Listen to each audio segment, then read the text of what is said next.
اعوذ باللہ من الشیطان الرجیم بسم اللہ الرحمن الرحیم۔ خواتین و حضرات السلام علیکم ورحمۃ اللہ وبرکاتہ۔ مغفرت پروگرام احکام شریعت اور فقہ حنفی سے متعلقہ مسائل کے ساتھ ایک دفعہ پھر آپ کی خدمت میں حاضر ہیں۔ یہ کہتے ہیں کہ ایک پڑوسی ملک سے یہ کویسچن آیا تھا کہ ایک بزرگ تھے جو ہمارے یہاں ملک میں فوت ہو گئے، پھر کچھ لوگ پاکستان سے آئے اور ان کی قبر کی مٹی اٹھا کر لے گئے۔ اب وہ پاکستان میں ان کے قبر کی مٹی کو ایک جگہ دفنا کر اور اس کے اطراف میں مزار بنا رہے ہیں۔ ان کی عقیدت میں کیا حکم شرع ہوگا؟ دیکھیں، اس طریقے سے کوئی شرعی طور پہ تصور نہیں۔ مزار بھی مطلب فقہا نے کچھ خاص ضرورت کی بنا پہ اجازت دی تھی، ورنہ قبروں پر عام آدمی کا قبہ بنانا تو بالکل ہی جائز نہیں ہے، کیونکہ اس کی ضرورت نہیں ہے، نہ یہ کوئی سنت ہے۔ لیکن اولیاء اعظام کی یا جو علماء ہوں، جو شریف القوم ہوتے ہیں یا قوم کے اندر ایک لیڈر کی ایک معزز حیثیت رکھتے ہیں، ان کے لیے اس لیے اجازت دی کہ لوگ قبرستان میں جا کر ایسا نہ ہو کہ ان کی قبور کی بھی بے حرمتی کریں، تو اس لیے دیگر قبور سے ایک امتیاز قائم کرنے کے لیے اس کی اجازت دی۔ پھر اس قسم کے لوگ جو ہوتے ہیں، چونکہ مرجع خلائق ہوتے ہیں، تو قبور پہ لوگ آتے ہیں فاتحہ وغیرہ پڑھنا، دعا وغیرہ کرنا، تو اگر وہاں پہ کوئی سایہ وغیرہ نہ ہو تو ان کو تکلیف ہوگی، اس وجہ سے پھر وہ انتظام ایک عمارت کی اجازت دی گئی۔ تو یہ بھی دیکھیں، اب اصلاً تو شریعت میں یہ نہیں تھی، لیکن ایک ضرورت کے تحت اس کی اجازت دی گئی، اور وہ بھی وہاں پہ جہاں واقعی صاحب مزار مدفون ہوں۔ اب یہ ہم نے کھیل بنا لیا کہ اگر وہاں سے مٹی اٹھا کے لائے یہاں مزار بنا لیں گے، لوگ سمجھیں گے اندر بزرگ موجود ہیں، کیونکہ شروع کے لوگوں کو پتہ ہوگا، اس کے بعد کسی کو معلوم نہیں ہوگا، اور کمائی کا سلسلہ شروع ہو جائے گا۔ اصل مسئلہ ہے کمائی کا، عقیدت وغیرہ اپنے مقام پر ہوگی، اللہ تعالیٰ ہدایت دے سب کو، لیکن جو ہم نے دیکھا ہے، آپ مطلب سوشل میڈیا پہ چلے جائیں، ایسے مطلب جاہل قسم کے لوگ کہ جن کو نہ غسل کے فرائض آتے ہوں گے، نہ قرآن پڑھنا آتا ہوگا، نہ کلمہ آتا ہوگا، ان کو بزرگ معروف کر کے اور پھر جب ان کا انتقال ہو جاتا ہے فوراً مزار بنا دیتے ہیں، لوگ آنا جانا شروع ہو جاتے ہیں، زبردست قسم کی چادریں بک رہی ہیں اور خوب لوگ کھا رہے ہیں پی رہے ہیں، وہاں پر کمائی وغیرہ اچھی خاصی ٹھیک ٹھاک۔ یہ آج کل مزارات ایسے بنا لیے گئے، تو یہ غلط ہے، اس کے کوئی شرعی تصور نہیں ہے۔ اس طریقے سے جو کر رہا ہے وہ بالکل غلط کر رہا ہے۔ آپ اگر مطلب کسی کو ایسا دیکھتے ہیں، پیار محبت سے سمجھائیں، ہدایت قبول کرے، ٹھیک نہیں کرے تو اس سے آپ جدا ہو جائیں۔ یہ اتنا بڑا بعض اوقات گناہ جاریہ ہو سکتا ہے، یہ ایک بدعت قبیحہ ہے، ایک نئی بدعت ایجاد کر لی کہ جی ایک آپ خالی قبر کے اندر تھوڑی سی ان کی مٹی ڈال کر اور ایک مزار بنا دیں، یہ بالکل غلط ہے، اس میں پھر آپ کے لیے گناہ جاریہ بھی ہو سکتا ہے۔ یہ بہن نے فرمایا کہ واٹس ایپ پر یہ اپنے جذبات وغیرہ کے اظہار کے لیے ایموجی فیسز ہوتے ہیں، یہ ہم بھیجتے ہیں، تو کیا یہ جائز ہوتا ہے؟ اس کی کوئی مسئلہ تو نہیں ہے؟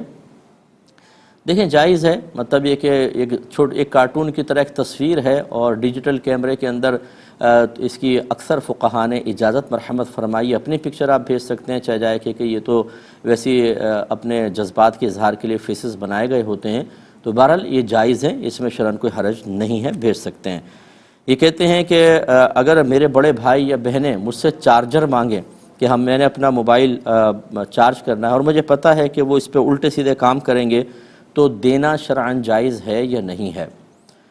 دیکھیں، دینا آپ کے لیے بالکل جائز ہے، مطلب کیونکہ آپ نہیں دیں گے، وہ کسی اور طریقے سے چارج تو کر ہی لیں گے۔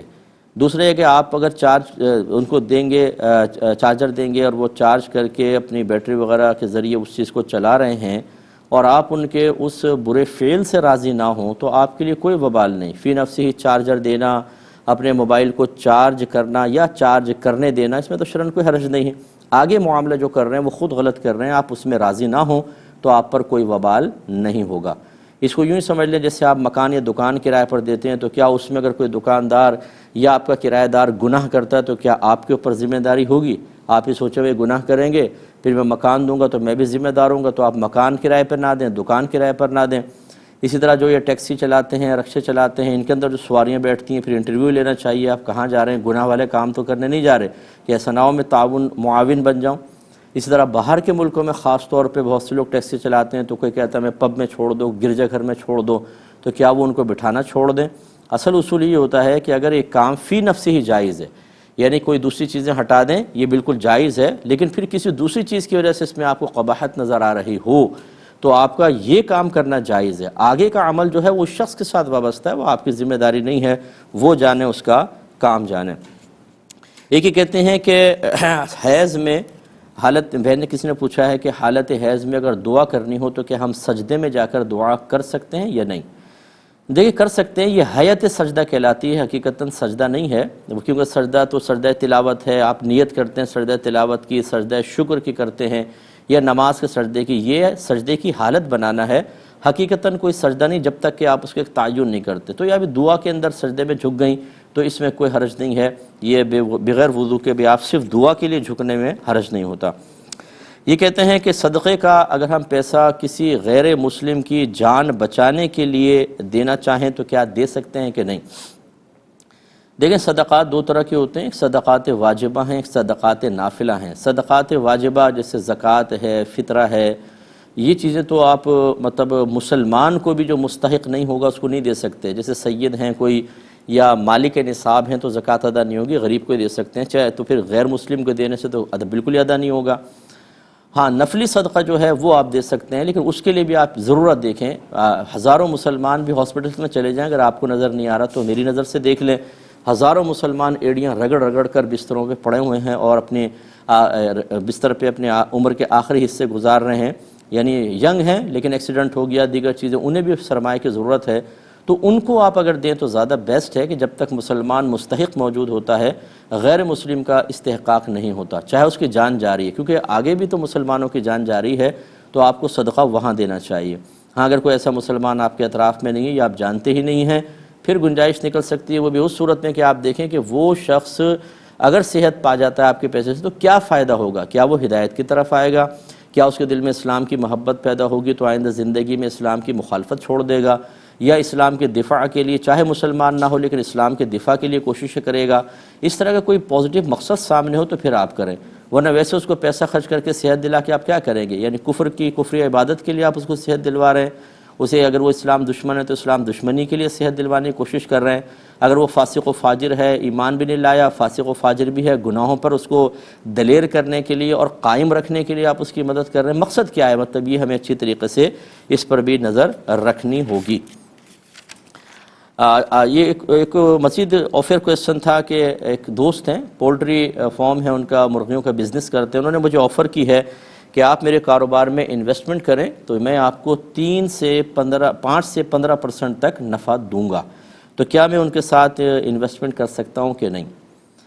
دیکھیں یہاں دو چیزیں قابل توجہ ہیں، ایک تو یہ ہوتا ہے کہ جو ہم سرمایہ لگاتے ہیں بعض اوقات اس سرمایے کا پرسنٹ طے کرنے کی کوشش کی جاتی ہے، مثلا میں وہ کہیں بھی مجھے 10 لاکھ روپے دیں، ہر مہینے آپ کو 10 لاکھ کا 5% میں نفع کے طور پہ دوں گا، یہ شرعاً جائز نہیں ہوگا، کیونکہ پہلا بنیادی قاعدہ یہ ہوتا ہے کہ جب آپ انویسٹمنٹ کرتے ہیں تو اس میں پروفٹ کی فکس رقم نہیں کر سکتے، کہ مثلا میں آپ کو انویسٹ کرتا ہوں ہر مہینے 10,000 میرا پروفٹ ہوگا، یہ نہیں کر سکتے ہیں، اس میں سود کا معنی متحقق ہوگا۔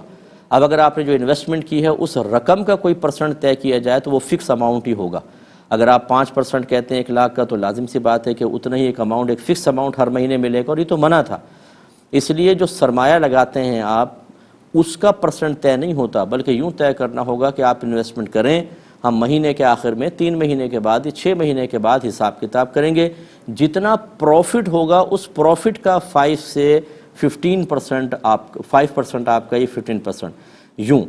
اچھا پھر اب یہ اس میں اگر اس طریقے سے آپ نے کیا کہ چلیں انویسٹمنٹ اور پروفٹ کے اندر پرسنٹ طے کر رہے ہیں، اس میں بھی ایک خاص پرسنٹ طے کرنا ہوگا، یہ نہیں کہ 5 سے 15%، وہ تو پھر کوئی طے ہی نہیں ہوا، 5 بھی ہو سکتا ہے، 6 7 8 9 10 11 12 15، بلکہ اس میں ایک فکس پرسنٹ طے کرنا پڑتا ہے کہ پروفٹ کا 5%، پروفٹ کا 10%۔ تو خلاصہ کلام یہ ہوا کہ آپ انویسٹمنٹ کریں تو یوں معاہدہ کریں کہ میں جتنا آپ کے ساتھ انویسٹ کر رہا ہوں، جب حساب کتاب ہوگا جو پروفٹ سامنے آئے گا اس کا اتنا پرسنٹ آپ کا، اتنا پرسنٹ میرا، باقی تمام صورتوں کو چھوڑ دیجیے گا۔ ایک بھائی نے کہا کہ یہ سنا ہے کوئی حدیث میں ہے کہ جب مہمان گھر میں آتے ہیں تو 3 دن تک تو مہمانی ہوتی ہے، اس کے بعد بھی مہمان نہ جائے تو صدقہ ہوتا ہے، تو ہماری بچیاں بعض اوقات 3-4 مہینے کے بعد جیسے گھر میں آتی ہیں اور 10-12 روز رک کر جاتی ہیں تو 3 دن سے ابو ہو جاتے ہیں، تو کیا وہ ماں باپ کا صدقہ کھا رہی ہوتی ہیں؟ اس پہ انشاءاللہ کلام کریں گے۔ کالر ہمارے ساتھ ہیں، السلام علیکم۔ جی وعلیکم السلام مفتی صاحب، خیریت سے؟ جی بھائی جان۔ اچھا مفتی صاحب، میں نے سوال کرنا تھا کہ اگر 2 بھائی مل کے قربانی کریں اور آدھے آدھے پیسے حصے جی قربانی ہو جائے گی؟ اور دوسرا سوال میرا یہ تھا کہ اگر ہم ہاتھ دھونے سے پہلے بسم اللہ الرحمن الرحیم پڑھ لیتے اور کوئی سوپ وغیرہ استعمال نہیں کرتے تو کیا اس سے جرمز وغیرہ ختم ہو جاتے ہیں؟ سوپ وغیرہ یوز کرنے کی دوبارہ کریں، دوسرا کویشچن دوبارہ کریں۔ دوسرا کوشچن میرا یہ ہے کہ ہم اگر سوپ استعمال نہ کریں، ٹھیک ہے، کیونکہ میرے ایک بڑے بھائی ہیں، انہوں نے کہا کہ آپ اگر اعوذ باللہ من الشیطان الرجیم بسم اللہ الرحمن الرحیم پڑھ کے صرف ہاتھ دھو لیں تو آپ کے سارے جرمز ختم ہو جاتے ہیں، آپ کو سوپ استعمال کرنے کی ضرورت نہیں ہے۔ یعنی صابن کہہ رہے ہیں نا آپ؟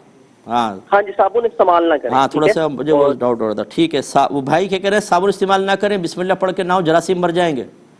ہاں جی، کہتے ہیں جراثیم مر جاتے ہیں نا، تو کیا میں نے پوچھا تھا کہ سوپ استعمال کرنا ضروری ہے یا ایسے ہو جاتا ہے؟ ٹھیک ہے، ٹھیک ہے۔ اور جزاک اللہ۔ ایک اور کالر ہیں، السلام علیکم۔ وعلیکم السلام۔ میرا پہلے سوال یہ ہے کہ اِسال ثواب کرنے کا صحیح طریقہ کیا ہے؟ مطلب ہم جو روزانہ تلاوت کرتے اور ہم نے یہ طے نہیں کیا۔ چلیں اور ٹھیک ہے، میں بتاتا ہوں بیٹا، ٹھیک ہے، صحیح طریقہ ٹھیک ہے۔ اور دوسرا کویشچن کر لوں؟ دوسرے سوال بھی ہیلو جی جی بولیے بولیے۔ اور دوسرا سوال یہ کہ جوڑے تو آسمانوں پر بنے ہوتے ہیں نا، تو پھر کوئی یہ دعا کرے کہ مجھے ایسا شوہر ملے یا ویسا ملے تو یہ دعا کرنا صحیح ہے؟ اور تیسرا سوال یہ کہ جب ہم اچھائی برائی سب کچھ ہماری قسمت میں لکھا ہوتا ہے تو پھر کوئی کہتا ہے کہ ہم نیک عمل کیوں کرے، اگر ہم ہو سکتے ہیں ہم نے دوزخ میں جانا ہو، تو پھر اس طرح یہ کیا مسئلہ ہے؟ چلیں اور کوئی کویشچن ہے آپ کا؟ چلیں میں عرض کرتا ہوں، ایک مختصر سے بریک پہ جائیں گے، ہمیں یقین آپ ہمارے ساتھ ہی رہیں گے۔ بسم اللہ الرحمن الرحیم۔ ایک یہ کویشچن کیا تھا کہ یہ کہتے ہیں کہ کسی نے کہا کہ اگر میں یوں یہ کام نہ کروں تو تم میرا نام بدل دینا۔ پھر کہتے ہیں اس شخص نے وہ کام نہیں کیا تو کیا ہم اس کا نام بدل سکتے ہیں کہ نہیں بدل سکتے؟ دیکھیں، یہ جو ہم اس قسم کے باتیں کہتے ہیں نا، یہ محاورتاً کہی جاتی ہیں، یہاں اس کی حقیقت مراد ہی نہیں ہوتی۔ اگر میں یہ نہ کروں تو میرا نام بدل دینا، اگر تم نے ایسا نہیں کیا تو پھر مجھ سے برا کوئی نہیں ہوگا۔ تو یوں ہم اس طرح کی دھمکی دے رہے ہوتے ہیں یا بعض اوقات محاورتاً کوئی بات کہہ رہے ہوتے ہیں، ان کے اصل مفہوم مقصود ہی نہیں ہوتے۔ اور فرض کر لیں اگر اصل مقصود سامنے رکھ کر یا اصل مفہوم کو ہی بنیاد بنا کر اس شخص نے کہا ہے، یہ ثابت بھی ہو جائے، تب بھی کسی شخص کا کوئی دوسرا نام بدل دینا یقینی سی بات ہے کہ آپ اس کا کوئی اچھا نام تو رکھیں گے نہیں، کوئی نہ کوئی خراب قسم کا نام رکھیں گے۔ اور مسلمان کا برا نام رکھنا، انہیں برے القاب سے نوازنا، یہ سورہ حجرات میں سختی کے ساتھ منع کیا گیا ہے۔ تو اگر کسی نے جذباتی پن میں ایسا کہہ بھی دیا ہے تو بہرحال آپ اس کو غلطی کا احساس ضرور دلائیں کہ آپ نے دعویٰ کیا تھا، یہ بات کہی تھی، لیکن نام بدلنا اور غلط قسم کا نام رکھ دینا یہ شرعاً جائز نہیں ہوگا۔ یعنی گویا کہ اس نے اگر غلط کیا تو آپ بھی غلط نہ کریں نا، اگر اس نے غلط کیا تو آپ صحیح شریعت کے راستے پہ چلیں۔ یہ کہتے ہیں ہمارے ایک 38 سالہ ایک بچہ ہے ہمارے گھر میں، وہ پاگل مجنون نہیں ہے لیکن اس کا ذہن عمر کے اعتبار سے کافی چھوٹا ہے، تو کیا اس کے پاس اور اس کے پاس مال بھی ہے، تو کیا اس پر قربانی واجب ہوگی یا نہیں ہوگی؟ تو جی بالکل ہوگی۔ اس قسم کے جو بچے ہوتے ہیں جو عرف شرع میں بے وقوف آپ کہہ لیں، کم عقل کہہ لیں، چھوٹی سوچ اور سمجھ کے کہہ لیں، ان کے جو پھر وصی ہوتا ہے، ان کا جو سرپرست ہوتا ہے، جو ان کا کفیل ہوتا ہے، وہ ذمہ دار ہوتا ہے کہ ان کے پیسے سے زکوٰۃ بھی ادا کرے گا، اگر یہ بالغ جیسے بچہ بالغ ہی ہے تو زکوٰۃ ادا کرے گا، اسی طریقے سے قربانی وغیرہ وہ کرے گا، کیونکہ اس میں تو اتنا شعور ہوگا نہیں، لیکن بہرحال اس پہ قربانی واجب ہوگی کیونکہ یہ پاگل اور مجنون نہیں ہے۔ ایک ہی کہتے ہیں کہ ایک پہلے چلیں کال لے لیتے ہیں۔ السلام علیکم۔ السلام علیکم۔ جی وعلیکم السلام۔ ہاں مفتی صاحب، میرے 3 سوال ہیں یہ۔ جی بولیے۔ ہاں، پہلا سوال میرا یہ ہے کہ وراثت کے حوالے سے کہ ایک پھپھی نے اپنے بھتیجے سے بولا کہ میرے کو حصہ دے دیجیے، تو اس بھتیجے نے بولا کہ میں 6 مہینے میں آپ کو کرتا ہوں، تو شرعی حصہ ہے آپ کا، وہ میں 6 مہینے میں آپ کو دوبارہ کہیے، دوبارہ کہیں بیٹا، دوبارہ کہیے گا۔ ایک پھپھی نے اپنے بھتیجے سے بولا کہ مجھے اب میرا جائیداد میں سے حصہ دے دیں، تو بھتیجے نے بولا کہ ہاں آپ کا شرعی حصہ بنتا ہے، وہ میں 6 مہینے میں آپ کو ادا کر دوں گا۔ اب وہ 6 مہینے گزر جاتے ہیں تو وہ اس بھتیجے کی جو نماز، وہ حج وہ کر رہے ہیں، روزے رکھ رہے ہیں، تو یہ ان کی قبول ہوگی؟ اور زکوٰۃ جو دے رہے ہیں، قربانی کر رہے ہیں، یہ ان کا قبول ہوگا؟ چلیں اور ٹھیک ہے، اور میں انشاءاللہ عرض کرتا ہوں ایک اور کالر ہیں۔ السلام علیکم۔ السلام علیکم۔ جی وعلیکم السلام۔ جی میرے شوہر سے دوسری شادی ہے، ان سے لڑائی ہوئی، انہوں نے مارا، اور مارنے کے بعد انہوں نے بولا کہ میں تجھے آج نہیں تو بہن آپ کی آواز کٹ گئی، میں جب تک مسئلہ نہیں سمجھوں گا آپ کو جواب نہیں دے سکوں گا۔ ایک ہی کسی نے پوچھا ہے کہ باہر کے ملک سے کہ یہاں پر کچھ لوگ ایسے ہوتے ہیں جو غیر قانونی طور پہ اوور اسٹے ہو گئے ہیں، غیر قانونی طور پر رہ رہے ہیں، تو اب اگر ان کے پاس مال ہے تو قربانی کا حکم کیا ہوگا؟ کیا قربانی ہوگی یا نہیں ہوگی؟ اسی طریقے سے وہ نماز پوری پڑھیں گے یا قصر نماز پڑھیں گے؟ دیکھیں، جب کوئی کسی دوسرے ملک میں چلا جاتا ہے یا دوسرے سٹی میں، شہر میں چلا جاتا ہے اور وہ اس کا وطن اصلی وغیرہ نہ ہو اور 15 دن یا اس سے زیادہ ٹھہرنے کی نیت کنفرم کر لے تو پھر وہ مقیم ہو جاتا ہے۔ اب اگر اس کے پاس مال ہے تو قربانی بھی واجب ہوگی، اور اگر نماز ادا کرے گا انفرادی طور پہ جیسے ادا کر رہا ہے، کیونکہ جماعت میں تو پوری نماز پڑھتے ہیں چاہے مسافر و مقیم ہوں، لیکن جب الگ نماز پڑھے گا تو وہ پوری نماز پڑھے گا، قصر نہیں پڑھے گا۔ لیکن اگر کوئی 15 دن یا اس سے کم ٹھہرنے کی نیت کرتا ہے تو پھر وہ شرعی لحاظ سے مسافر ہوتا ہے۔ یا ایسی صورتحال ہے کہ آپ کو تذبذب ہے کہ 15 دن ہو بھی سکتے ہیں اور نہیں بھی ہو سکتے، اس سے پہلے بھی جا سکتا ہوں اور ہو سکتا ہے کئی سال تک یہاں پر ٹھہر جاؤں۔ جب اس طرح کے تذبذب والے معاملات ہوتے ہیں، اس صورت میں بھی انسان شرعی لحاظ سے مسافر ہی رہتا ہے۔ جیسے فقہاء نے واضح طور پہ لکھا کہ اگر فوجیں کسی دوسرے سٹی میں جا کر کسی قلعے وغیرہ کا محاصرہ کر لیں تو اب وہ لوگ شرعی طور پہ مسافر ہی کہلائیں گے، چاہے کئی سال تک محاصرہ جاری رہے، کیونکہ عین ممکن ہے کہ کل قلعہ فتح ہو جائے تو محاصرہ ختم، واپس چلے جائیں گے، اور ہو سکتا ہے کہ یہ دن بڑھتے چلے جائیں۔ تو خلاصے کلام یہ کہ اس تفصیل کے بعد کہ وہ شرعی لحاظ سے مسافر ہیں، غیر قانونی ان کا رہنا غلط ہے، ان کو چاہیے کہ وہ اپنے آپ کو قانون کے حوالے کر کے ملک میں آئیں۔ اس طرح وہاں رہنا غیر قانونی ہوگا، پھر وہ غیر قانونی طور پہ جابس وغیرہ کرتے ہیں، یہ سب غیر قانونی ہے اور گناہ کے کام ہیں، کیونکہ قانون کے مطابق جو مطلب انسان چلتا ہے، چاہے وہ شرعی قانون نہ ہو لیکن شریعت سے ٹکراتا بھی نہ ہو تو اس کو فالو کرنا واجب ہے، اور اس کا ترک شدید قسم کا گناہ ہے۔ ہمارے باہر رہنے والے بہت سے لوگ، ان کو لگتا ہے کہ جیسے یہ جنت میں آ گئے ہیں اور جنت سے ہمیں نہ نکالو، چاہے ہمیں کرپشن کرنی پڑے، ہمیں جھوٹ بولنا پڑے، بیویوں کو جھوٹی طلاقیں دینی پڑیں، چاہے اور کوئی فراڈ کرنا پڑے، پتہ نہیں باہر کے ملک میں رہنے کا کیا ان کو اتنا شوق ہے اور کون سی نعمت ان کو حاصل ہو رہی ہے کہ جس کے بدلے میں آخرت کی نعمتیں بھی وابستہ ہیں۔ ایسا کچھ شاید ذہن بن چکا ہے، حالانکہ اس دنیا کے آسائشوں پر اپنی آخرت کو برباد کر لینا یہ بے وقوف ترین انسان کا کام ہوگا، سمجھدار کا تو نہیں ہو سکتا، پھر وہ مرنے کے بعد ہی پچھتاوا ہوتا ہے، دنیا میں نہیں۔ تو خلاصہ کلام یہ کہ ان کو اس سے ختم کرنا چاہیے، لیکن جب تک وہاں پر ہیں وہ شرعی طور پہ مسافر ہیں، اگر مال ہے بھی تو قربانی واجب نہیں، اور اکیلے نماز پڑھیں گے تو نماز قصر ادا کرنی ہوگی۔ ایک کال لیتے ہیں۔ السلام علیکم۔ وعلیکم السلام۔ جی میرا آپ سے یہ سوال تھا، میں اپنے ابو کو کبھی کبھار شرعی مسئلہ بتاتا ہوں تو یہ کہتے ہیں کہ یہ ہمارا دین آسان ہے، مشکل نہیں ہے، اور کہتے ہیں کہ یہ مولویوں کی باتیں ہیں، ایسا کرنا یہ کلمہ کفر تو نہیں ہے؟ اور ایک سوال یہ کرنا تھا کہ اکثر لوگ اللہ پاک کا نام لیتے ہوئے اوپر کی طرف اشارہ کرتے ہیں، اوپر والا کہتے ہیں، ایسا کرنا کلمہ کفر تو نہیں ہے؟ اور بس یہی سوال تھا۔ چلے میں انشاءاللہ عرض کرتا ہوں۔ ایک اور کالر ہے۔ السلام علیکم۔ السلام علیکم۔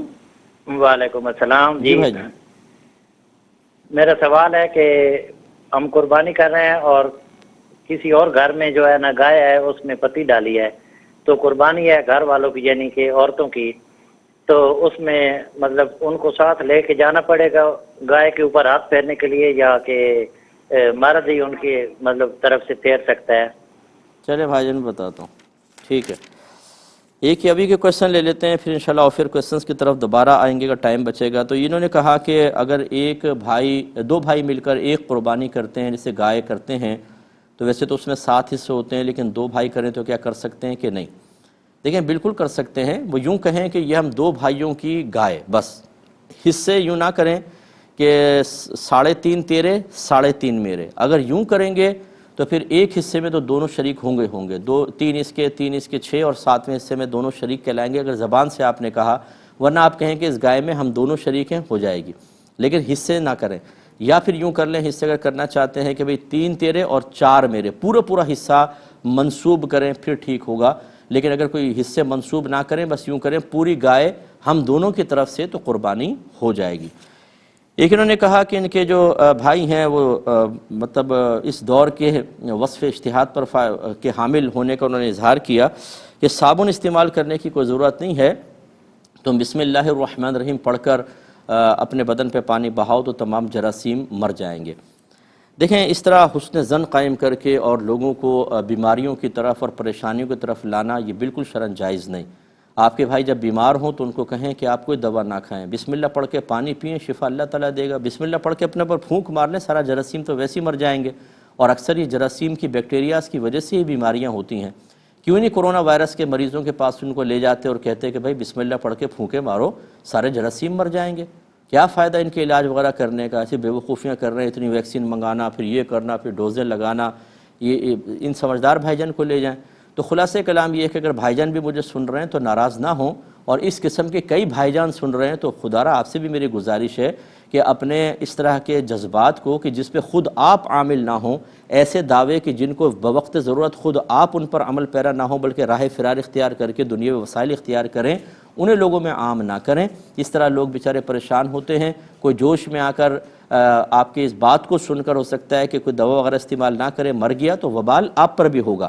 اس طرح کی باتیں نہ کریں۔ جراثیم مرنے کا کسی نے نہیں کہا، یہ ضرور ہے کہ نبی کریم نے ارشاد فرمایا جو بسم اللہ الرحمن الرحیم پڑھ کر وضو کرے گا اس کا سارا بدن گناہوں سے پاک و صاف ہو جائے گا۔ گناہ سے پاک ہونا تو فرمایا، جراثیم سے پاک ہونا یہ ان کی اپنی اختراع ہے، ان کو اس سے مطلب اجتناب کرنا چاہیے۔ اس سوال ثواب کرنے کا صحیح طریقہ کیا ہے؟ بارہا بتا چکے ہیں۔ پہلے چلے کہ کال ہے۔ السلام علیکم۔ وعلیکم السلام ورحمۃ اللہ۔ جی بولیے۔ جی صاحب، میرا ایک کوشچن ہے کہ اگر کسی وکیل کو زکوٰۃ کی رقم دی تھی اور اب یہ مال کے نصاب شخص سود کی رقم بغیر سواد پینے سے دینا چاہتا ہے، تو وکیل کو بتائے بغیر اس نے خود سود کی رقم کی نیت کر لی، لیکن جب مجھے سمجھ میں نہیں آ رہا آپ کا کویشچن، اتنا پیچیدہ کویشچن آپ خود بنا کے نہ لائیں برائے مہربانی۔ کوئی آسان سے کویشچن، پبلک ہوتی ہے نا، عوام الناس ہوتی ہے، یہ پیچیدہ کویشچن مجھ سے فون پہ کر لیجیے گا۔ آپ ویسے کوئی اگر عوامی کویشچن ہے کر لیں، بہترین ہوگا۔ اگر سجدہ صاف کرتے ہوئے سجدوں کی تعداد میں شک واقع ہو جائے اور غالب گمان بھی نہ ہو رہا ہو تو کیا حکم ہوگا؟ سجدہ صاف کرتے ہوئے سجدے کی تعداد میں وہ گمان خراب ہو گئی، یوں؟ جی جی چلیں میں بتاتا ہوں۔ اگر نماز کے دوران پیشاب وغیرہ کا غلبہ ہو جائے لیکن نماز شروع کرنے سے پہلے ایسا نہ ہو تو کیا نماز کو توڑ دے یا جاری رکھیں؟ ٹھیک ہے۔ اور اگر پوری پڑھ لے تو بعد میں واجب الادا کا کیا حکم ہوگا؟ اچھا ٹھیک ہے۔ اور میرا لاسٹ کوشچن ہے کہ اگر کوئی خاتون قرآن پاک پڑھنے کے دوران حائضہ ہو جائے تو کیا وہ اپنے سر والا دوپٹہ اتار کر قرآن پاک کو غلاف میں لپیٹ سکتی ہیں؟ ٹھیک ہے۔ ایک اور کالر ہیں۔ السلام علیکم۔ ہیلو، السلام علیکم۔ وعلیکم السلام۔ جی میں لاہور سے سلمان بات کر رہا ہوں۔ میرا آپ سے یہ سوال ہے کہ میرے والد صاحب کا لاسٹ ایئر انتقال ہو گیا تھا، میں ان کی قبر اوپر سے پکی کروانا چاہتا ہوں کیونکہ بارش وغیرہ کی وجہ سے۔ ٹھیک ہے میں بتاتا ہوں بھائی بتاتا ہوں۔ بسم اللہ الرحمن الرحیم۔ ایصال ثواب کا صحیح طریقہ، سب طریقے صحیح ہوتے ہیں، بس یوں سمجھ لیجئے کہ ایصال ثواب، ایصال معنی بھیجنا، ثواب اس بدلے کو کہتے ہیں جو آپ کے نیک عمل پر اللہ تعالیٰ کی طرف سے مخصوص کیا جاتا ہے یا مرتب کیا جاتا ہے۔ ہم یہ دعا کرتے ہیں کہ اللہ تعالیٰ میرے اس نیک عمل کا جو بدلہ تو مجھے دینے والا ہے اس میں فلاں کو بھی شریک کر لے۔ یہ ایصال ثواب کا ایک تصور ہوتا ہے، اور اس میں آپ کو کوئی الفاظ ادا کرنا، کوئی مخصوص طریقہ اختیار کرنا شریعت نے لازم نہیں کیا۔ نہ سامنے کھانا رکھ کر جسے ہم نیاز میں کرتے ہیں، اگرچہ منع نہیں ہے لیکن کوئی واجب بھی نہیں ہے کہ سامنے رکھ کر ایصال ثواب کریں گے تو ہوگا۔ آپ بس دل میں سوچ لیں کہ اللہ تعالیٰ اس کا ثواب فلاں کو پہنچا دے۔ اگر اللہ تعالیٰ نے آپ کی بات کو قبول کیا، وہ چاہے گا تو آپ کے ثواب کو وہاں تک یا پہنچا دے گا، یعنی اس کو اس میں شریک کر دے گا تو اس کو فائدہ حاصل ہو جائے گا۔ اس میں اور کوئی خاص طریقہ نہیں ہے۔ ہاں بعض علماء نے یوں ضرور کہا کہ آپ بہتر ہے کہ یوں کہہ لیں کہ اللہ تعالیٰ میں نے جو بھی نیک عمل کیا اس کا ثواب میں اولاً نبی کریم صلی اللہ علیہ وسلم کی خدمت اقدس میں پیش کرتا ہوں، پھر آپ کے وسیلہ جلیلہ سے حضرت آدم علیہ السلام سے لے کر قیامت تک جتنے مسلمان آئے دنیا میں موجود ہیں، قیامت تک آئیں گے، سب کے نام اعمال میں منتقل فرما دے تو وسیع ہو جائے گا۔ ایک ہی کہتے ہیں کہ پہلے فتویٰ دیا کہ جوڑے تو آسمانوں پہ بنتے ہیں، جوڑے کوئی آسمانوں پہ نہیں بنتے ہیں، یہ جملہ کہنا غلط ہوتا ہے۔ آسمانوں پہ بننے کا یہ لفظ کہنے کا مطلب یہ ہے کہ ہم یوں تصور کریں کہ اصل میں تو جوڑے اللہ کی مرضی سے بنتے ہیں۔ اللہ نے جس کے لیے جو عورت مخصوص کر دی، جس عورت کے لیے جو شوہر مخصوص کر دیا، وہی اس کا شوہر، وہی اس کی بیوی بنے گی، کوئی اس کو ختم نہیں کر سکتا اور اپنے وقت پر ہوگا۔ اب یہ تو ایک اصل مسئلہ ہے۔ اب آپ کہیں جوڑے آسمانوں پہ بنتے ہیں تو یوں تصور میں آئے گا کہ جیسے اللہ تعالیٰ آسمان پر ہے اور وہاں اس نے یہ جوڑے مختص کر دیے ہیں۔ جوڑے تو مختص اللہ نے کیے لیکن وہ آسمان پر تو نہیں ہے، تو یہ کہنا جی جوڑے آسمان پہ بنتے ہیں، یہ غلط محاورہ ہے، یہ عام لوگوں نے چھوڑ دیا کسی نے فضا کے اندر اور ہم اس کو قبول کر لیتے ہیں، تو اس کو ہرگز نہ کہیں، بلکہ اس کے اندر کوئی سخت حکم بھی لگ سکتا ہے، کفر کا حکم بھی لگ سکتا ہے، اس لیے احتیاط کیجئے۔ دوسری بات یہ ہے کہ بالکل ایسے ہی ہے، اللہ تبارک و تعالیٰ نے ازل سے ہی فیصلہ فرما دیا کون کس کی بیوی بنے گی، کون کس کا شوہر بنے گا، کس کی شادی نہیں ہوگی، کون کنوارا مر جائے گا اور کس کی شادی ہو کے نہیں چلے گی، ختم ہو جائے گی۔ لیکن یہ ضرور ہے کہ اگر ہماری کوتاہی سے ختم ہوئی ہے تو اس کو اس کی سزا ضرور ملے گی، لیکن بہرحال یہ فیصلے ازل سے ہو چکے ہیں۔ لہٰذا کسی بہن کا یہ کہنا کہ جی وہ شخص مجھے مل جائے، کسی مرد کے دعا کرنا وہ عورت مل جائے، یہ غلط ہوتا ہے، اس کو منع کیا ہے۔ ہاں یوں کہہ سکتے ہیں کہ اللہ تبارک و تعالیٰ جس سے تو نے میرا عقد رکھا ہے اگر وہ میرے حق میں بہتر ہے، یا اگر اس کے ساتھ رکھا ہے اور یہ میرے حق میں بہتر ہے تو اس معاملے کو آسان کروا دے۔ لیکن مخصوص شخص کو سامنے رکھ کر یا مخصوص اوصاف کو سامنے رکھ کر دعا کرنا کہ مجھے ایسا ہی شوہر چاہیے، مجھے ایسی بیوی چاہیے، یہ ہرگز نہ کریں۔ وجہ اس کی یہ ہوگی کہ فیصلہ پہلے ہو چکا ہے، اللہ تعالیٰ اپنے فیصلوں کو آپ کی خواہشات کی وجہ سے بدلے گا نہیں۔ آپ نے کی شادی ہوئی اور ویسا نہیں ملا تو پھر شیطان فوراً ذہن میں ڈالے گا کہ دیکھو تم نے کتنی دعا کی لیکن اللہ نے تمہیں کیسا شوہر دے دیا، تمہیں کیسی بیوی دے دی۔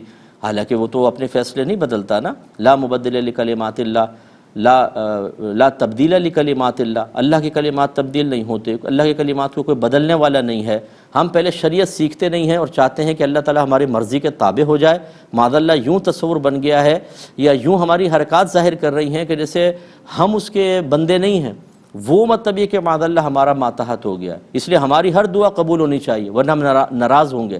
اس کا کہنا مانے نہ مانے، نماز ہم نہیں پڑھتے، روزہ ہم نہیں رکھتے، زبان کی حفاظت ہم نہیں کرتے ہیں، رزق حلال کی طرف ہم کامل طور پر آتے نہیں ہیں، ہم کچھ بھی نہ مانیں، اللہ تعالیٰ ہماری مانے، اس لیے تھوڑا سا اس پر توجہ کرنی چاہیے، یہ چیزیں صحیح نہیں ہیں۔ ایک ہی کہتی ہیں کہ جب سب لکھا ہوا ہے، کسی نے کہا جب سب لکھا ہے تو پھر عمل کیوں کریں، اور جس کا جہنم لکھا ہے وہ جہنم میں جائے گا۔ دیکھیں آپ یوٹیوب پہ جائیے اور وہاں پہ تقدیر کا بیان بائے مفتی اکمل لکھیے گا، آپ کو پورا تقدیر کا بیان مل جائے گا۔ مسائل جو ہدایت، گمراہی، نیکی، بدی، اسلام، کفر کے ہوتے ہیں، اس میں اللہ تبارک و تعالی نے ہمیں ایک طرح کا اختیار دیا ہوتا ہے، اسی لیے ہمیں عقل دی ہے، انبیاء علیہ السلام، آسمانی کتابیں، یہ تمام چیزیں اہتمام کی ہیں جو ہدایت کی طرف لے کے جاتے ہیں۔ اس کے علاوہ کچھ رکاوٹیں بھی پیدا کی ہیں، جیسے شیطان ہے، نفس ہے، دنیا ہے، مخلوق ہے، اور یہی تو ہمارا امتحان ہے کہ ان چیزوں میں آپ چاہیں تو اپنی مرضی سے کفر اختیار کر لیں، آپ چاہیں تو اسلام اختیار کر لیں۔ اب جب آپ اپنے آپ کو کنٹرول کر کے شریعت کے تابع رکھ کر اپنے آپ کو اسلام کے قریب رکھتے ہیں یا اسلام قبول کرتے ہیں، اس پر آپ کو انعام ملے گا، اور اگر آپ دوسری طرف جاتے ہیں تو یہ اللہ کے زبردستی لے جانے سے نہیں ہے، آپ اپنے قدرت و اختیار سے گئے ہیں، اسی کی آپ کو سزا ملے گی آخرت میں۔ صحابہ کرام علیہم رضوان نے بھی یہی کویسچن کیا تھا کہ یا رسول اللہ اگر سب کچھ لکھا جا چکا ہے تو عمل کاہے کا رہا؟ نبی کریم صلی اللہ علیہ وسلم نے فرمایا تم عمل کرتے رہو، اللہ تبارک و تعالی نے جس کے لیے پیدا کیا ہے اس کے لیے وہ آسان کر دے گا۔ جس کی تشریح توضیح یہی ہے کہ اللہ تعالیٰ نے جو مطلب یہ کہ معاملات وہاں لکھے ہیں لوح محفوظ پر وہ ہو کر رہیں گے، لیکن ان میں معاملات دو طرح کے ہیں، ایک میں ہمیں اختیار دیا ہے باقاعدہ، اور اس اختیار کی وجہ سے ہی تو جزا اور سزا ہے۔ اگر ہم غیر مختار ہوتے، بالکل مجبور محض ہوتے تو سزا کیوں ملتی؟ اس لیے نیکی، بدی اور گمراہی اور ہدایت، صحیح غلط، اسلام کفر، یہ وہ مسائل ہیں جن میں ایک طرح کا اختیار ہے۔ ان میں بچہ اور پپو بننے کی ضرورت نہیں ہے کہ جی ہم کیا کریں، اگر اللہ تعالیٰ نے چوری میری قسمت میں نہ لکھی ہوتی تو کیوں ہوتا؟